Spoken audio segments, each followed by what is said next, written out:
A partir de ahora, la hora global. Desde el paralelo 35, en Montevideo, la realidad internacional por detrás de los titulares. Conducción de Gustavo Calvo. Participan Leo Harari y Susana Mangana. La hora global. Una mirada al nuevo desorden mundial.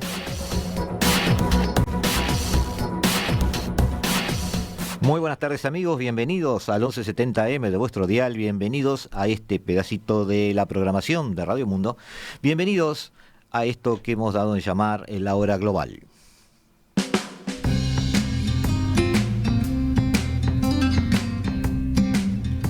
Estamos con ustedes hoy con una visita especial, estamos con el coronel Gustavo Vila, magíster en Estrategia Nacional, licenciado en Ciencias Militares, oficial diplomado de Estado Mayor. Además es docente en el Instituto Militar de Estudios Superiores y en el Centro de Altos Estudios Nacionales. Y además me enteré de hace poco que es un sufrido hincha de Liverpool. Bienvenido, coronel. Muchas gracias, un gusto estar con ustedes. La idea es, coronel, tratar de ver la guerra de Ucrania desde otro punto de vista, de que se ha tratado de manejar hasta ahora. Hay un extremo que quiero dejar claro con los oyentes al que no quiero llegar, que es no transformándonos en grandes analistas militares que terminan comparando un misil con otro o viendo la cantidad de tanques contándolos satelitalmente, sino tratar de ver la guerra como lo que es, un instrumento, un paso intermedio entre dos cosas, y tratar de aterrizar esa idea en esta guerra, pero no tanto desde un punto de vista político, sino la valoración de esta guerra desde el punto de vista estratégico con los ojos de un militar. Esa era la idea que queríamos traer hoy a la tarde de Radio Mundo. En el caso de Rusia y Ucrania, operación militar, invasión, o como queramos llamar a este enfrentamiento bélico, ha provocado muchas cosas a nivel político, a nivel económico, militar, pero también ha sido consecuencia, según muchos, de actitudes o políticas previas. La desinformación, el concepto de guerra híbrida, puesto en práctica, el poderío tecnológico en el ámbito de las comunicaciones de las potencias presentes, hace que sepamos poco, que podamos adivinar muy pocas cosas y que las noticias que nos lleguen tienen todas, y esto es una opinión personal, todas un sesgo. Nos pareció útil tener un análisis general de este conflicto, encontrarle de alguna manera una lógica y un sentido a la guerra, ¿no? ¿Se anima a acompañarme con esto? Arrancamos. Cómo no, un gusto. En primer lugar, se ha manejado desde la historia, la geopolítica, la ciencia política, siempre el concepto manejado por Clausewitz de que la guerra es la prosecución de la política por otros medios. Es una frase que ha salido, se ha hecho popular, se ha viralizado, como dicen ahora. ¿Usted adhiere a esta idea? ¿La guerra es un eslabón más en la cadena de decisiones que se toman para seguir una estrategia? Se lo pregunto porque incluso se ha dicho que el mundo en realidad siempre estuvo en guerra y que lo que llamamos paz ha sido un paréntesis en la historia. No, yo no digo naturalizar, pero ¿debemos acostumbrarnos más a la idea de la guerra? Bueno, desde mi punto de vista, soy clausewitziano. Necesariamente creo que hoy en su inmensa mayoría los ejércitos parten de la idea clausewitziana, de la guerra como continuación de la política, la guerra como un instrumento más de la política, caracterizada por la niebla, por la ambigüedad, por el engaño.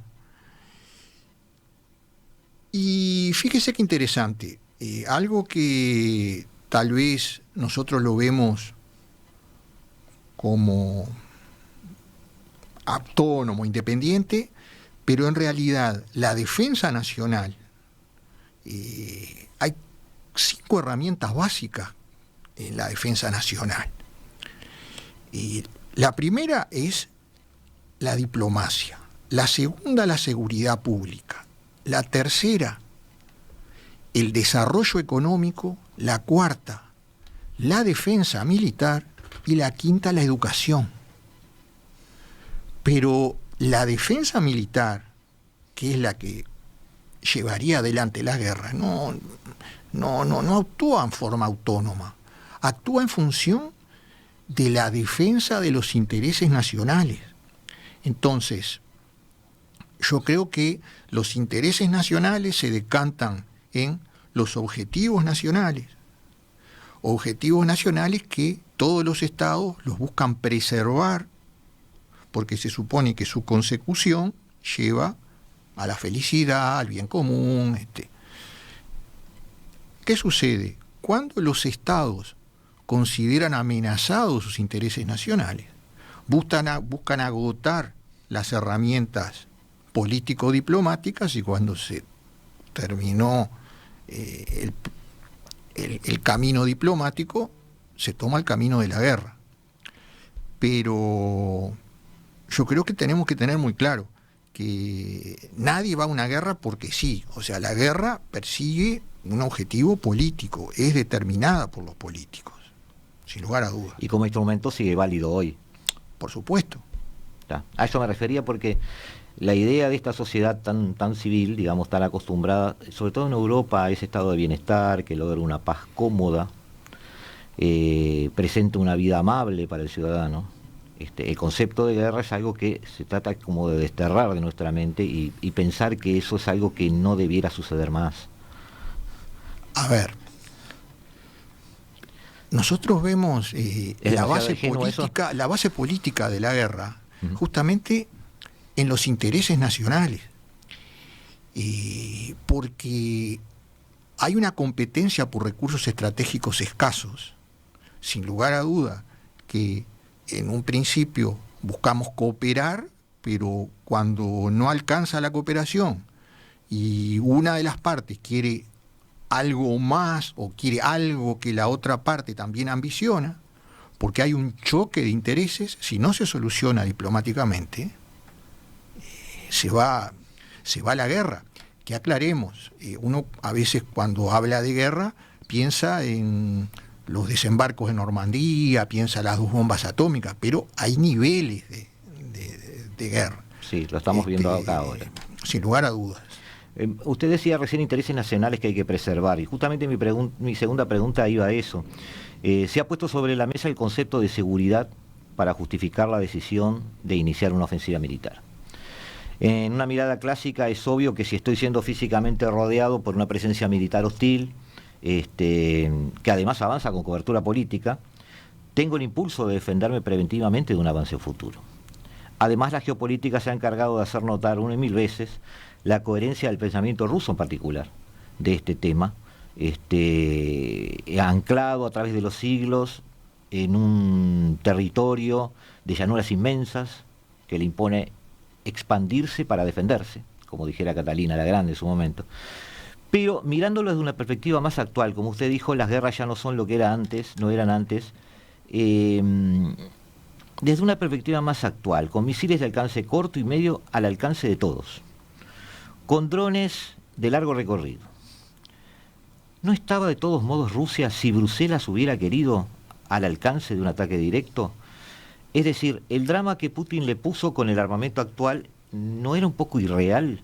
Quiero decir que un avance de la OTAN sobre Ucrania no incrementaría quizás tanto el alcance de fuego, cuando hoy el ataque remoto es la norma. ¿Me explico? Sí, a ver, una precisión. Como muy bien decís tú, la guerra se conduce por intereses nacionales, por el interés nacional, lógica del interés nacional. Ahora, hay un interés básico de los estados, al igual de las personas, que es el sentirse seguro, la necesidad de sentirse seguro. Usted dice más allá de avances físicos. No, la necesidad de sentirse seguro. O sea, si un país no se siente seguro, va a agotar todos los medios para hacerlo. Máxime, aunque nos duela aceptarlo, existiendo países de primera y países de segunda. Esta es una opinión muy personal, pero un país de primera es un país que es miembro permanente del Consejo de Seguridad de ONU, que tiene derecho a veto. Los 5 ganadores de la Segunda Guerra Mundial son los arquitectos del mundo que nosotros vivimos. Y sin lugar a dudas que en ese orden mundial que surge en 1945, se aseguraron ventajas cuantitativas y cualitativas sobre el resto de los estados. Porque la ONU es un organismo válido, ha solucionado un montón de problemas a la humanidad, pero es cualquier cosa menos democrática, en el entendido que si la expresión más democrática de ONU es la Asamblea General, donde están representados todos los países, no se puede implementar nada, ninguna iniciativa que surja de la Asamblea General, si alguno de esos 5 miembros permanentes del Consejo de Seguridad ejerce el derecho de veto. Entonces, Rusia desde siempre buscó proteger el Heartland, que es justamente una de las teorías geopolíticas, Sí, la de Mackinder. Sí, sí. ¿Qué es el Heartland? Es la Rusia blanca. ¿Y qué es la Rusia blanca? Es Bielorrusia, es Rusia y es Ucrania. Y es Ucrania. Desde la época pretérita de Iván, de Catalina, de Pedro, de Nicolás, de todos esos ares, pasando por la Unión Soviética y a Rusia, siempre ese corazón de ese vasto imperio que tiene 11 usos horarios, ellos han querido tener una buffer zone, una zona amortiguadora respecto de los potenciales adversarios. No nos olvidemos que Rusia, en ese afán de tener protegido ese corazón, llegó a tener territorios en América del Norte, Alaska, los norteamericanos, Sí, y se la Vancouver, compraron. se la compraron a Rusia. Sí, sí, tal cual. Entonces, nosotros no nos olvidemos que de la caída del 89 del muro, la implosión de la Unión Soviética el 91, fue un cataclismo. ¿Y qué pasó? Occidente aprovechó la oportunidad para moverse hacia el este. Y obviamente ese movimiento hacia el este supuso una amenaza cada vez mayor para esa manera de pensar de los rusos, que, repito, no es un tema ideológico, es un tema que viene de los tiempos de la fundación del Imperio Ruso y se mantiene hasta el presente.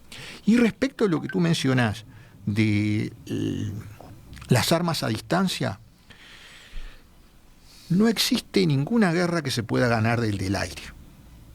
Si tú querés ganar una guerra, tenés que poner boots on the ground, o sea, botas en el terreno. Ajá. El terreno hay que ocuparlo. Entonces, Occidente podrá disponer de ventajas tecnológicas, cualitativas importantes, pero no alcanzan, hay que ocupar terreno. El terreno debe ocuparse. Un ejemplo, la potencia más militarmente, más tecnológicamente avanzada del mundo, desde el 2001 hasta el 2021 estuvo en Afganistán y tuvo que irse. Es decir, ¿por qué? Porque no logró controlar el terreno, y el terreno se controla con gente parada arriba del terreno, no con sensores, con drones, con satélites. Pero no hay dudas de que esa tecnificación ayuda.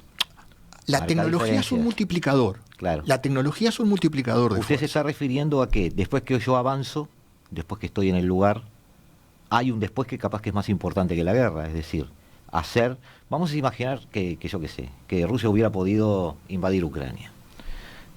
Pero Rusia es capaz de hacer funcionar a Ucrania como un país normal una semana después de que la conquistó, capaz que no. Pero con la experiencia que tienen los soviéticos primero y los rusos después, Putin es un hijo de la Unión Soviética. Sí. Racionalmente, podemos pensar que Ucrania, 44 millones de habitantes, Rusia, 160, por ahí, Rusia tiene menos habitantes que Brasil. ¿Podemos razonablemente pensar que Rusia se propuso ocupar militarmente Ucrania? Bueno, eso es lo que le quería preguntar ahora, coronel. A usted personalmente le iba a preguntar justamente eso. ¿Le parecía un objetivo creíble tomar solo el Donbass o toda Ucrania? ¿Cuál es la mirada? Le cuento que desde un punto de vista geopolítico exclusivamente, solo mirando y viendo la geografía del lugar, obviamente yo debo haber cometido muchos errores en ese análisis, pero me parecía tentador pensar que había que llegar a los Cárpatos, por ejemplo. Porque llegando a los Cárpatos, Rusia tiene algo que físicamente lo divide con Occidente, los Cárpatos. Porque lo demás es llanura, lo demás es plano. Pero para llegar a los Cárpatos hay que tomar toda Ucrania, lo cual parece un contrasentido. Desde Donbass hasta Transnistria, sí, prácticamente todo es llanura. Son miles de kilómetros. Entonces, ¿cuál sería el objetivo racional para Putin? Más allá de lo que ha dicho, un militar, ¿cómo vería esto? Porque si usted lo ponen al mando y le dice, bueno, tenés que llegar hasta Transnistria, y tiene un frente de 2.000 kilómetros, que lo hace, como acá comentábamos recién antes de empezar el programa, lo hace con, a lo sumo, 220.000 hombres. Hitler no pudo cubrir un frente de 2.000 kilómetros con 2 millones de hombres. Entonces, uno empieza a dudar de cuál fue el objetivo inicial o qué se quiso hacer. Por eso empieza a dudarse también del término utilizado. ¿Es una operación? ¿Es una invasión? ¿Qué cree usted que es? Yo creo que el término, vamos de lo más simple a lo más complejo. Yo creo que el término operación especial es una triquiñuela política para poder manejar la guerra desde el Ejecutivo y no darle intervención a la Duma. Si es una guerra, necesariamente, tiene que pasar por la Duma. Por más autocrático que sea el régimen, tiene que pasar por la Duma. Yo creo que Putin buscó manejarlo de la misma manera que Estados Unidos manejó la guerra de Vietnam, manejarla desde el Ejecutivo, sí. Que no haya una declaración formal de guerra. Eso por un lado, lo de operación especial o guerra. Sin lugar a dudas, que si yo decreto la guerra, a favor de eso puedo decretar la movilización. Sí, ya no serían 200.000 hombres. Y ya podría incrementar mucho más. Eso por un lado. Por otro lado, respondo tu pregunta con otra pregunta. Y en este momento, ¿es conveniente ocupar militarmente un país, en este caso Ucrania, para llegar a los Cárpatos? ¿O en todo caso es conveniente, sin, en teoría, afectar la soberanía de ese país, digitar quien está en el poder ejecutivo, es decir, poner un gobierno amigo, como el que tiene, por ejemplo, en Bielorrusia, o como tenía en Ucrania antes de Zelensky? Yanukovych, sí. ¿Por qué? Nos estamos ayudando, coronel, para que quieren seguirnos en la transmisión en video, los invitamos a hacerlo, no lo habíamos comentado al principio. Nos estamos ayudando con un pequeño mapita donde vemos lo que fueron los avances en los primeros momentos, y ello obviamente a todos los que somos civiles y somos afectos a esto, pero desconocemos la profundidad de las cosas, nos mareó bastante. Se habló, quizás también era parte de la propaganda bélica, se habló de un intento de invadir Ucrania directamente.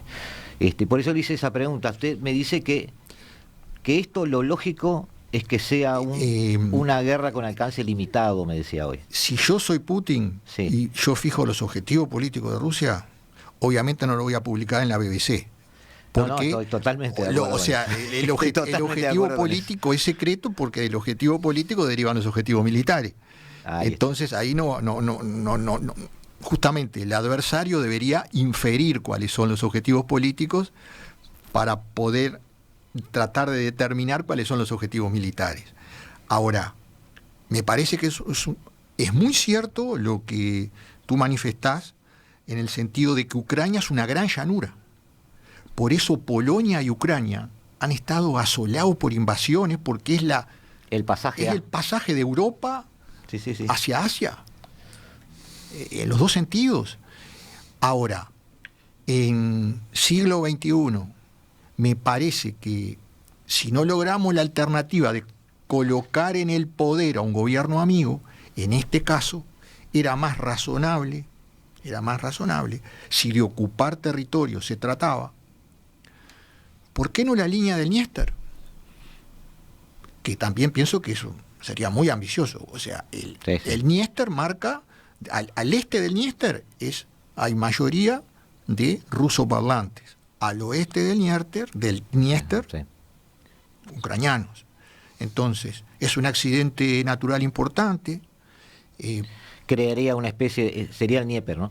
Crearía una especie, crearía una especie de Ucrania del este y del oeste.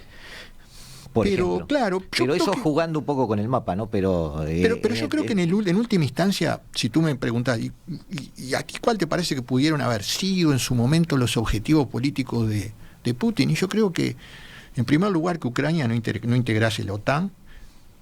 Si integra la Unión Europea, es moneda de negociación. Vemos si Unión Europea sí o no, pero sí, hay como dos niveles ahí. Pero eso vamos a lo que piensan unos y otros. Si me permite, no, le decimos a nuestros amigos que nos encontramos en unos minutos. Ya estamos con ustedes, seguimos en estudios con el coronel Gustavo Vila, que nos está enseñando a, por lo menos, mirar y tratar de comprender una guerra. Ya volvemos. Estás escuchando La Hora Global, una mirada al nuevo desorden mundial.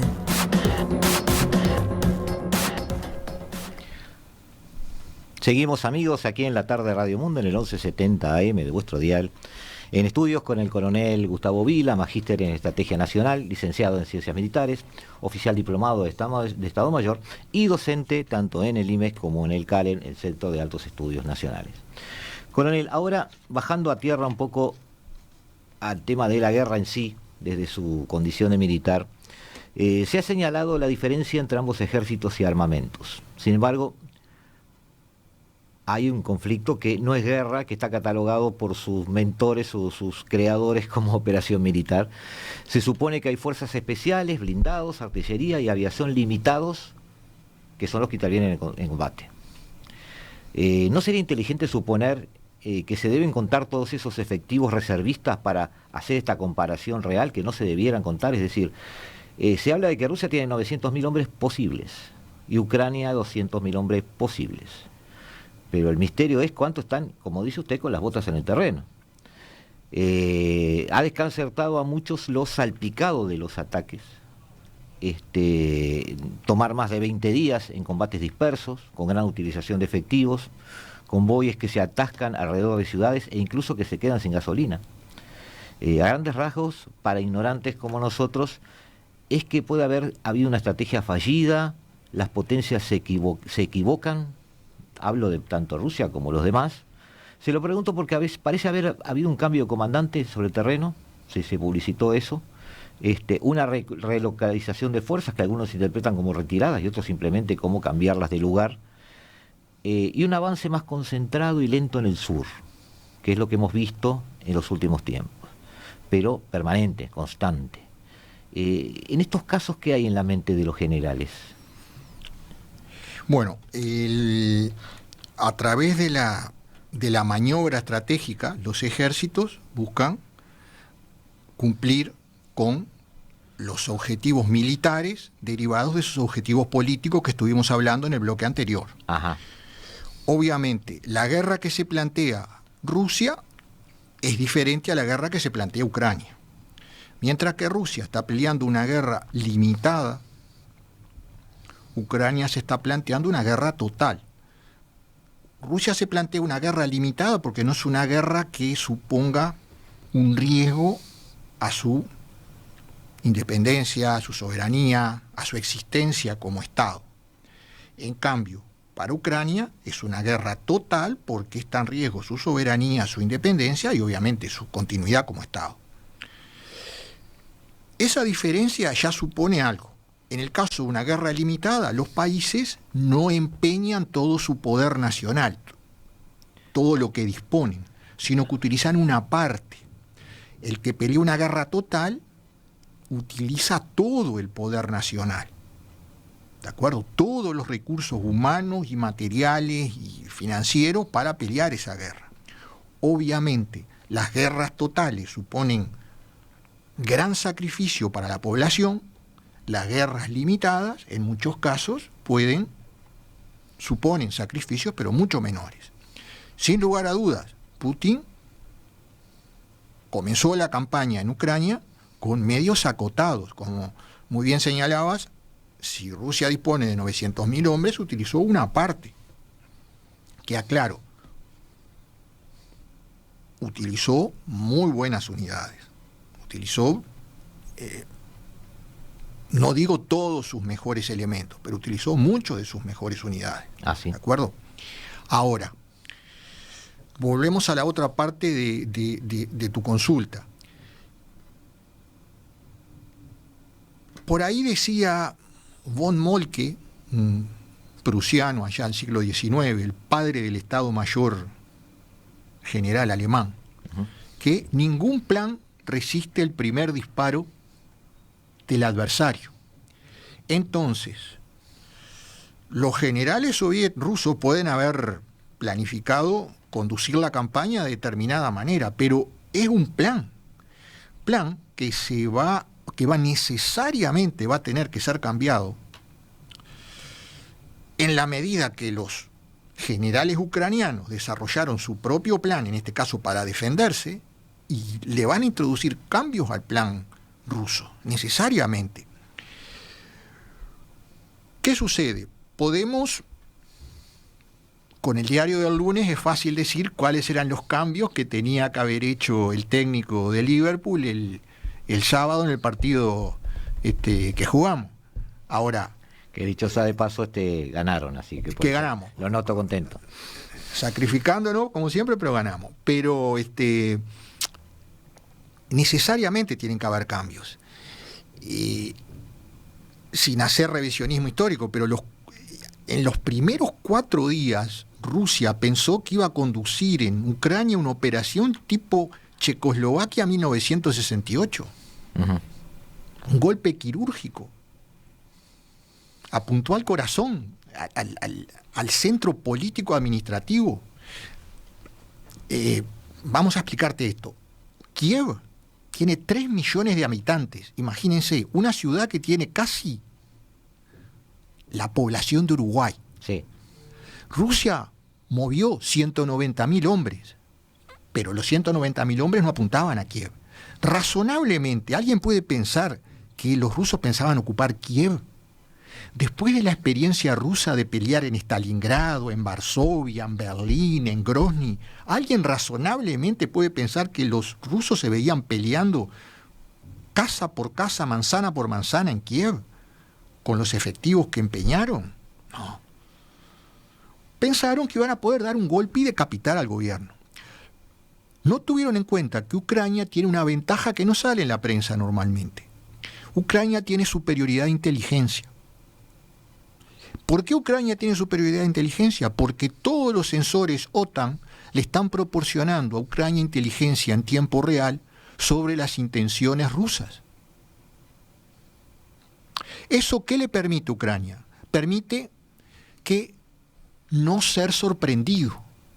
Sorpresa en términos militares, ¿qué es? Que alguien actúe de una manera, en un lugar y en un momento que nosotros no esperamos. Los ucranianos en todo momento saben qué es lo que van a hacer los rusos, entonces pueden utilizar mejor sus escasos recursos. A ver, ¿por qué han muerto tantos generales rusos?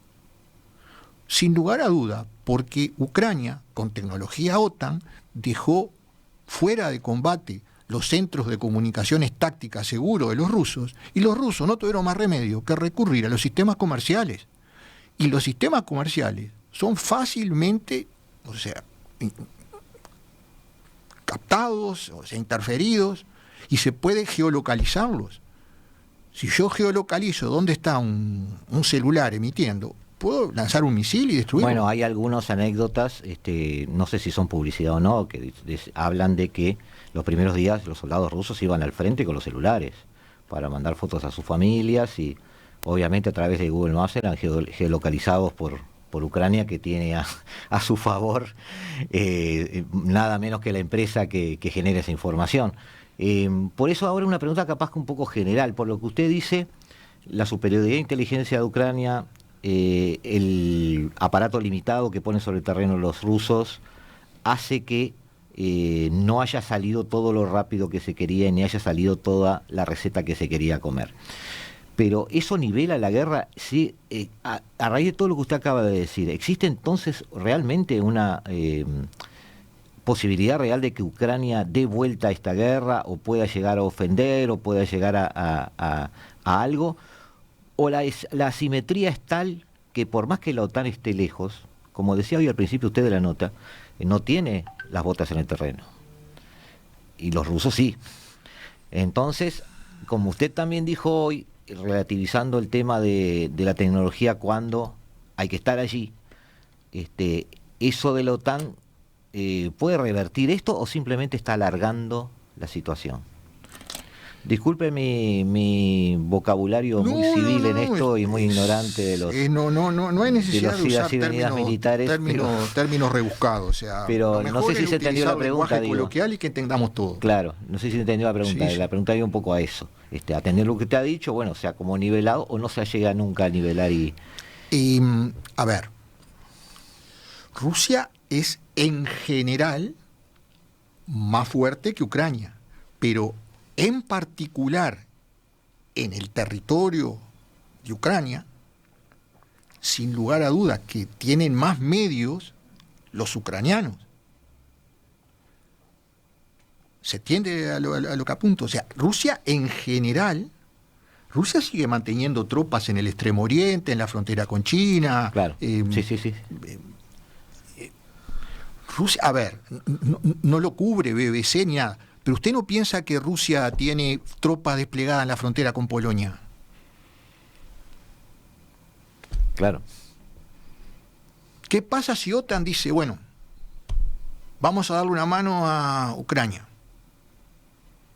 Rusia no tiene todo su potencial concentrado en el territorio de Ucrania. Entonces, si bien en general Rusia es más fuerte, sí, en ese punto Rusia no necesariamente es más fuerte. Y me gusta señalar esto, permítame, que para atacar, Rusia está atacando, se necesitan en terreno abierto, un cálculo moderado, 3 soldados que atacan por 1 que defiende.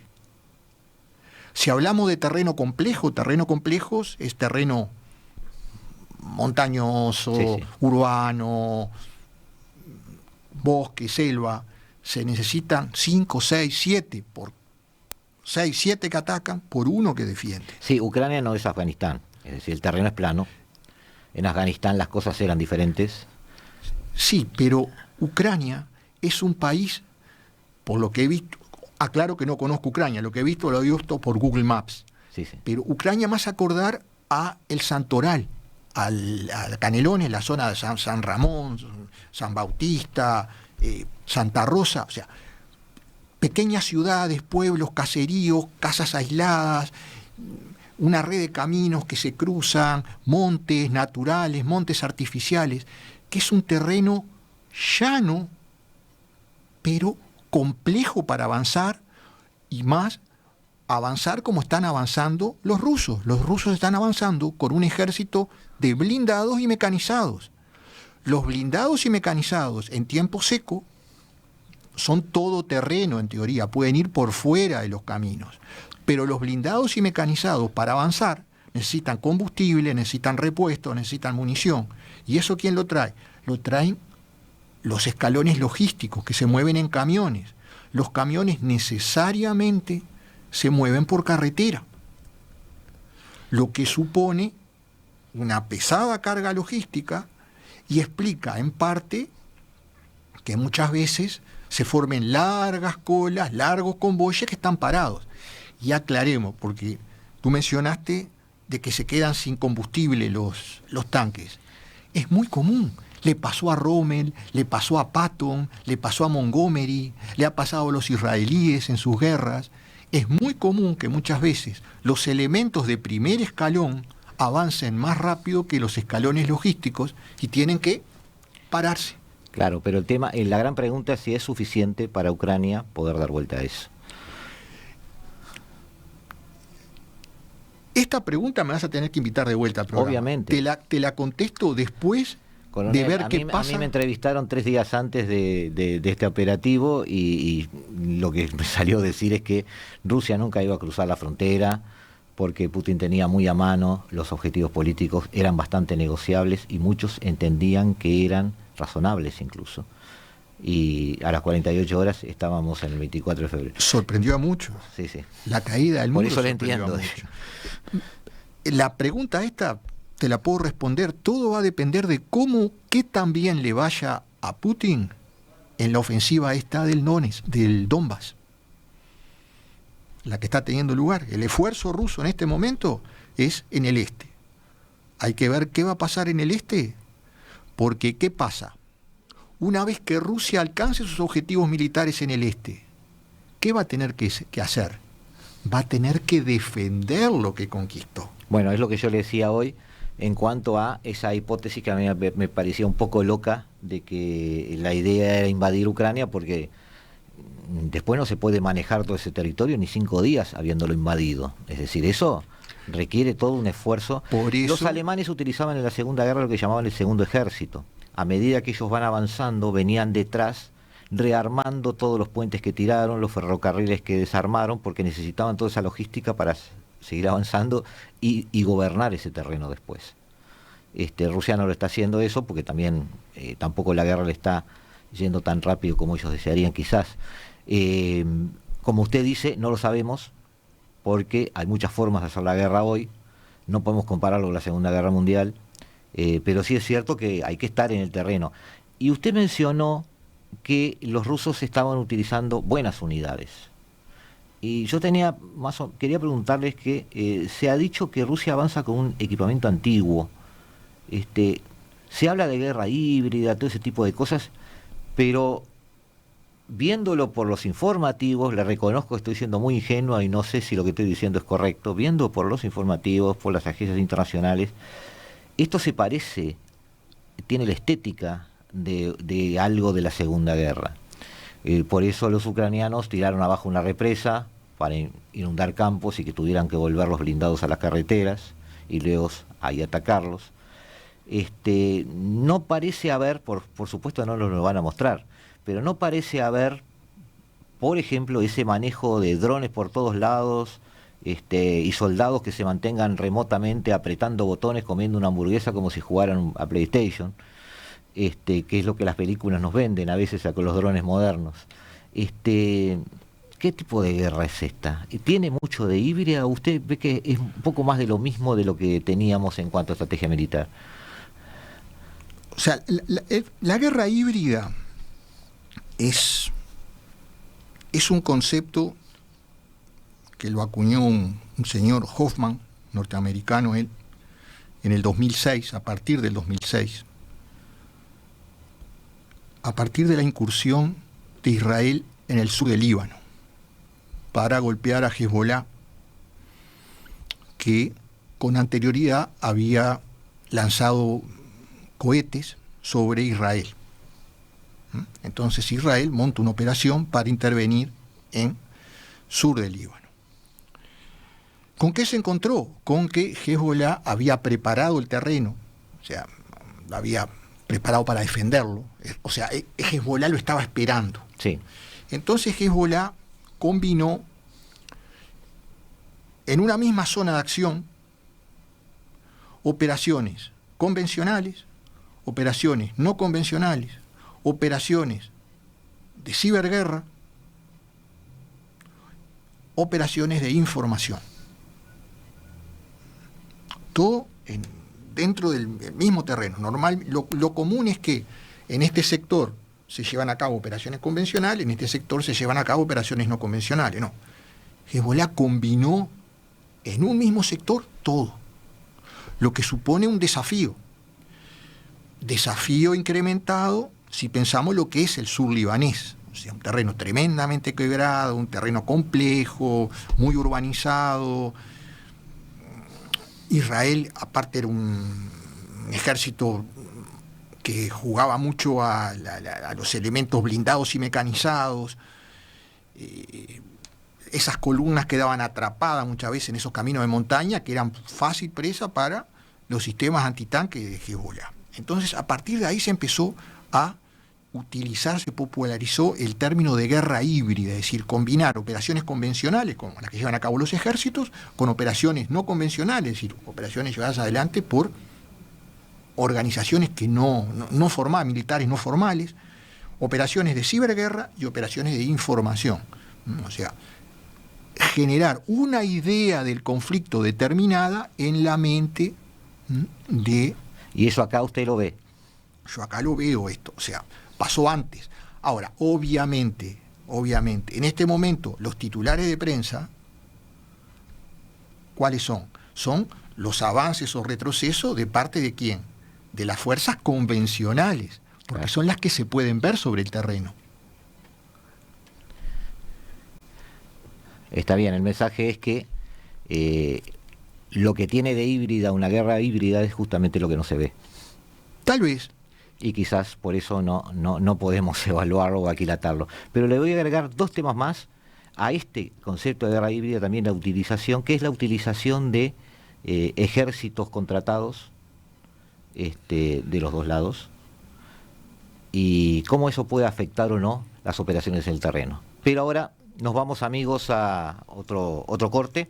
Estamos aquí en unos instantes con ustedes, aquí en la programación de Radio Mundo en el 1170M de vuestro dial, aquí en La Hora Global.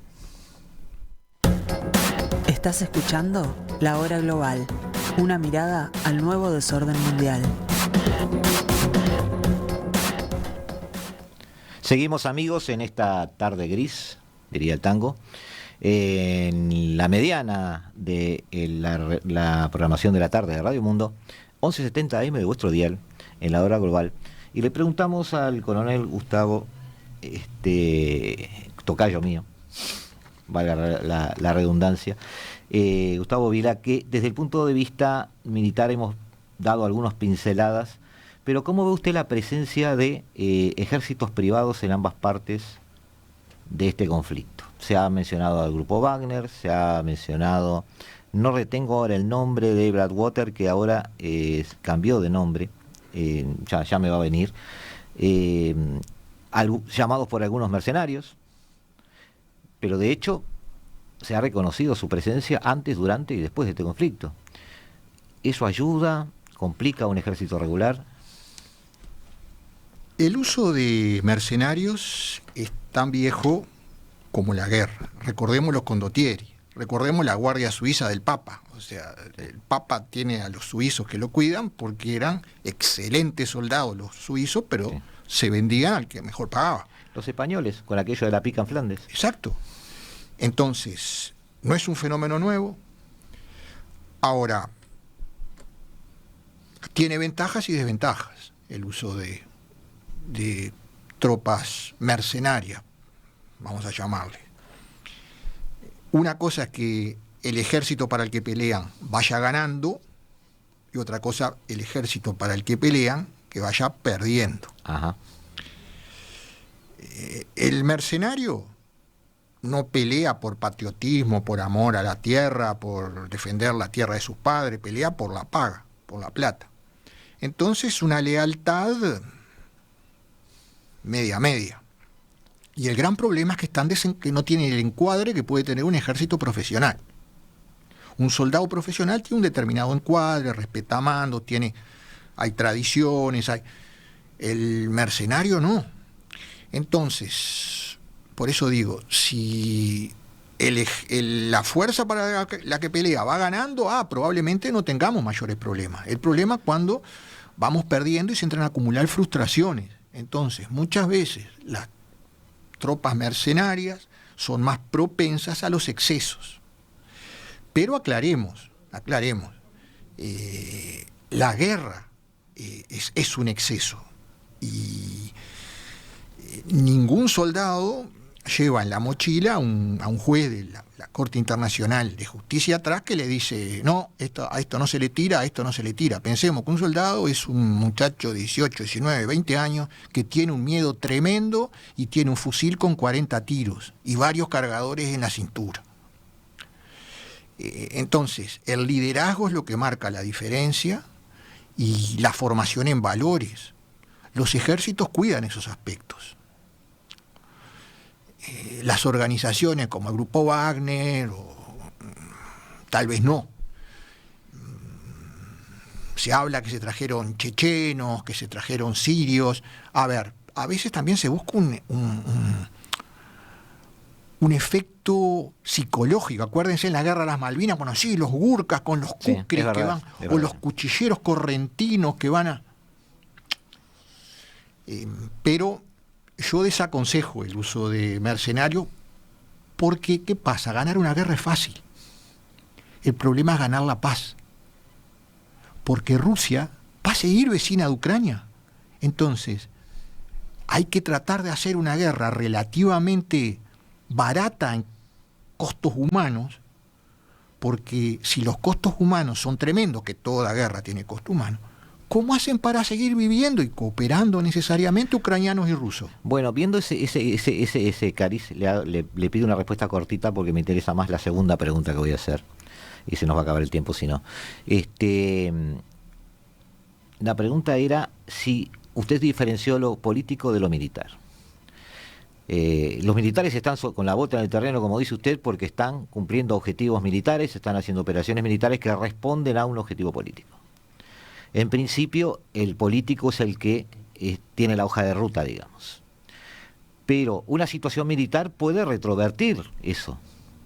Por ejemplo, hoy hablábamos de que puede haber soldados rusos desilusionados, desorganizados, se habla de motines, el empantanamiento de algunas columnas ha hecho bajar la moral bastante al ejército, según las noticias que también pueden ser publicidad. Pero si fuera cierto, eso puede repercutir en las primeras estrategias políticas a conseguir. Porque tener en nuestras manos un ejército desmotivado es muy peligroso. A ver,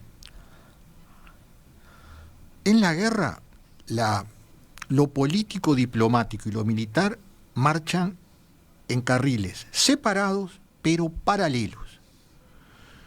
Yo busco obtener un éxito sobre el terreno para darle un elemento al político diplomático para negociar con el adversario. Por eso es muy común escuchar, pero están negociando y siguen peleando. Justamente porque estamos negociando es que tenemos que pelear más para poder negociar una posición de fuerza. Claro. O sea, nadie va a la guerra por un fin en sí mismo, sino va por un fin político. Entonces los militares tenemos que tener claro que nosotros somos peones en manos de los políticos. Nuestros logros sobre el terreno es darle bazas a los políticos para poder negociar y conseguir un mejor acuerdo. Porque en esta guerra, créeme que están perdiendo los dos, tanto Ucrania como Rusia. La del estribo, porque se nos va el tiempo y después Oscar se pone ansioso en este momento del programa. Ya veo que está por ahí el conductor de la mejor música del mundo, desde el otro lado del vidrio, un gran saludo. Usted sabe, porque lee los diarios y lee las noticias, de que se está reconfigurando el orden mundial.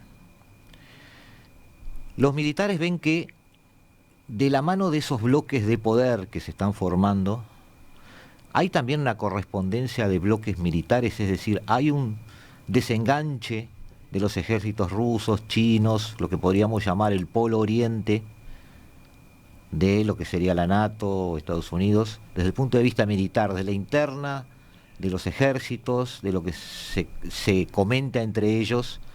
¿Estos bloques políticos van a corresponder a bloques militares también, a presencias militares?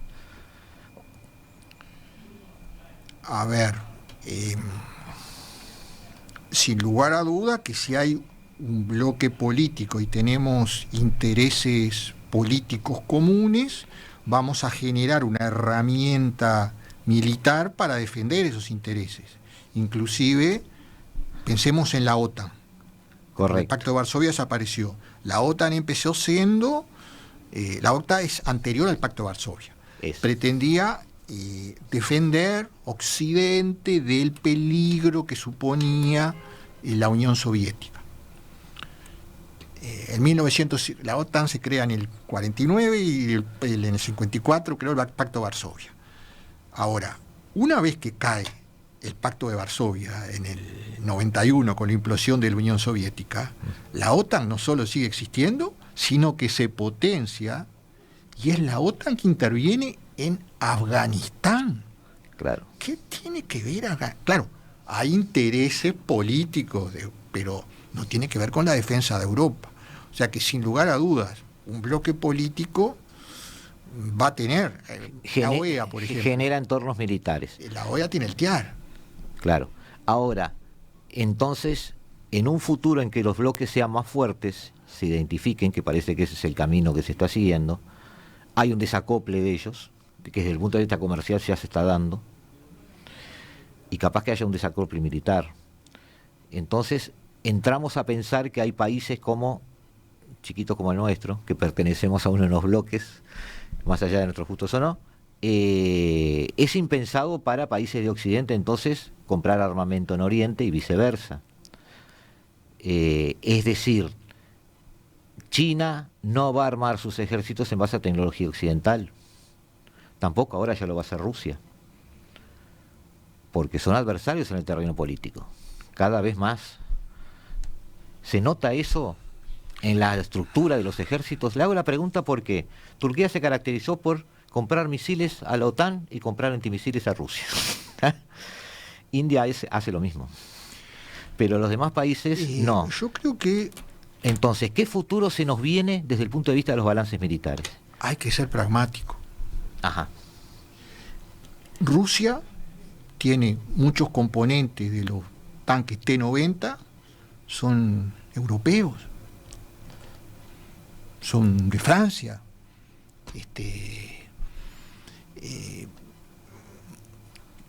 ¿Qué sucede?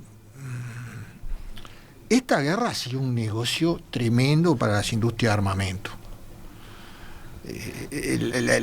La política es, ex países del Pacto de Varsovia apoyen militarmente con armamento ex soviético a Ucrania, que después OTAN les repone con armamento nuevo, como diría don Francisco, nuevo de paquete Claro. occidental. Polonia, por ejemplo, le va a dar todos los T-72 que tiene a Ucrania y va a recibir Challenger británicos. ¿Qué negocio para la industria de armamento? Pero la industria de armamento también está ubicada en algunos de los bloques. Francia, España, Estados Unidos, claramente tienen una identificación con un bloque político.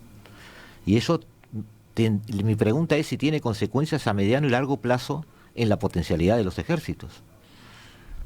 Sí, o sea, sin lugar a dudas que hay determinadas tecnologías que son de punta, que son Que no las tienen secretas, todos. clasificadas, que no las tienen todos. Claro. Ahora, ¿cuánto de los desarrollos chinos no fue obtenido No, sin duda. en Estados Unidos? Sin duda. Yo me manejo también el área de informática, eso es pan de todos los días. Pero sin lugar a dudas es así. Es así. No sé si quedó algo más, coronel. Hemos llegado al final de la hora global de hoy. El tiempo acá también es oro. Esa frase sigue vigente. Le iba a preguntar si ve que vivimos de acá en más un mundo en guerra, pero en definitiva eso depende de los intereses nacionales, como siempre, por lo que he deducido de sus expresiones, de los intereses nacionales políticos. Podríamos sacar interesantes lecciones para nuestro sistema de defensa nacional. Podemos hacer un programa de eso si usted tiene ganas. Me gustaría. Pero es interesante. Es interesante. Coronel Gustavo Vila, le agradezco la presencia en la hora global. Muchísimas gracias por haber venido. Y amigos, nos volvemos a ver como cada martes y cada jueves a las 15 horas en el 1170M de nuestro dial. Nos volvemos a ver aquí en este pedacito de la programación de Radio Mundo en la hora global. Justo antes, en este caso, también para los amigos que nos están viendo el video, justo antes de volver a escuchar la mejor música del mundo. Nos vemos.